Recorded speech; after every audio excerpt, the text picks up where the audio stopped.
il retombe au commencement était la parole était avec Dieu, la parole était Dieu. Jusqu'à où le pasteur lui-même dit, Jésus n'est pas Dieu, mais c'est Jésus-Christ qui est Dieu. Lui-même, il a été édifié lui-même seul. Donc c'est pourquoi la seule chose que nous invitons le pasteur maintenant, c'est d'attester qu'il n'y a qu'un seul Dieu. Et que Jésus-Christ est son messager. Là, il devient musulman. Il devient musulman une fois, ici au plateau. Donc nous n'avons rien à dire maintenant. L'enseignement de Moïse et l'enseignement de Jésus, c'est la même chose. Écoute Israël, le Seigneur, notre Dieu, est l'unique Seigneur. C'est la même question qu'on a posée à Jésus. Dans Marc 12, verset 29. Il a répondu la même réponse. Écoute Israël, le Seigneur, notre Dieu, est l'unique Seigneur. Et Jean 17, verset 3 a déjà traité ces problèmes. Que l'imam vient de lire maintenant. Donc, Inch'Allah, mes chers frères chrétiens, ou bien mes chers frères musulmans, chers téléspectateurs, le pasteur, peut-être il va devenir musulman dans le cœur, mais à l'église, il reste toujours à l'église, rien que pour les intérêts matériels. Mais maintenant, nous ne le considérons plus comme pasteur, Inch'Allah. Ok, salam alaikum. Donc, mes chers frères, vous comprenez que les débats étaient finis. C'est ce que je disais toujours à mon ami Elisée. Mon ami disait que j'aime depuis des années. Que revient, n'est-ce pas, dans l'islam qui est l'enseignement de Jésus. Vous savez, monsieur Enoné, Jésus-Christ disait, c'est dans Luc chapitre 21, verset 15, à ses disciples, je vous donnerai une bouche et une sagesse. Aucun de vos adversaires n'aura le dessus sur vous. Sur le plan argumentaire, personne ne peut ça. Il a dit, le seul passage qu'il a utilisé, c'est que Jésus a dit à ses disciples, allez dans tout le monde entier, baptisez-les au nom du Père, du Fils et du Saint-Esprit. Ceux qui réunissent la Trinité aujourd'hui, comme les témoins de Jéhovah, ils lisent la même Bible. Vous savez, c'est comme quelqu'un vous envoie ici à la télévision, à vous ça c'est. Nous sommes 3 ici au plateau. Quand vous arrivez, dites bonjour à Imam Mokhtar, donnez félicitations, n'est-ce pas, au présentateur Jiska pour la bonne présentation et demandez, n'est-ce pas, à Pasteur Élisée de devenir musulman. Il a présenté 3 personnes, ça veut dire qu'ils sont un. C'est des fonctions différentes. C'est pour ça que les catholiques ont dit c'est 3 personnes différentes avec 3 fonctions différentes. En disant que le Père c'est par qui toute chose vient, le Fils c'est par qui tout s'accomplit et le Saint-Esprit c'est par qui tout se réalise.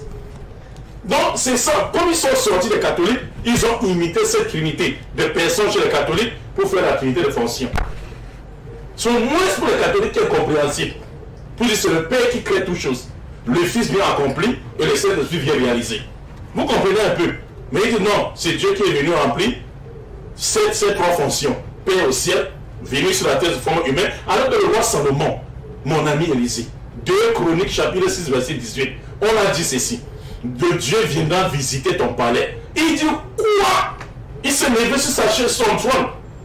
Il a dit avec une souris, quoi? J'ai dit la même chose à un pasteur, quoi? J'ai dit, Dieu vient faire ici. Il dit ceci. C'est lui qui, les cieux des cieux, ne peut le contenir. À plus forte raison, mon palais. Salomon dit, les cieux des cieux ne peuvent contenir Dieu. Ni son palais qui a pris 70 ans, pasteur, peut le construire. C'est le ventre de Marie qui devait contenir Dieu. C'est quand même logique. Jésus était dans le ventre de sa mère, c'est quand il est sorti. Le temps qu'ils ont prié.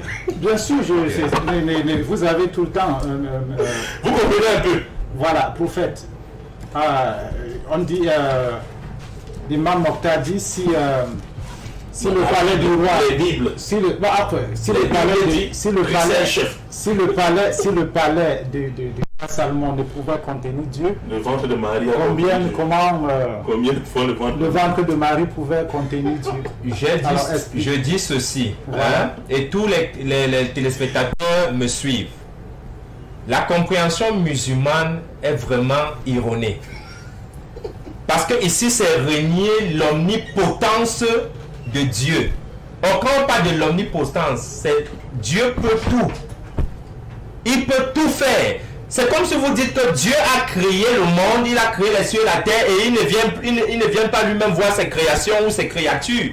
C'est comme un homme qui a construit la maison et lui-même ne peut pas habiter dans cette maison, ou bien lui-même ne peut pas visiter ses bâtisses, même s'il a mis ça en location. Ça, c'est erroné. Maintenant, monsieur Giscard, il vous a fait lire un passage biblique. Permettez-moi aussi de vous faire lire un passage biblique à haute voix, et puis les téléspectateurs eux-mêmes, 1 Jean 5, à partir du verset 19 à 20. D'accord. Écoutez, chers téléspectateurs. Nous savons que nous appartenons à Dieu, Nous savons que nous appartenons à Dieu, alors que le monde entier est sous la coupe du diable. alors que le monde entier est sous la coupe du diable. Mais nous savons aussi que le Fils de Dieu est venu et qu'il nous a donné l'intelligence. Et nous savons aussi que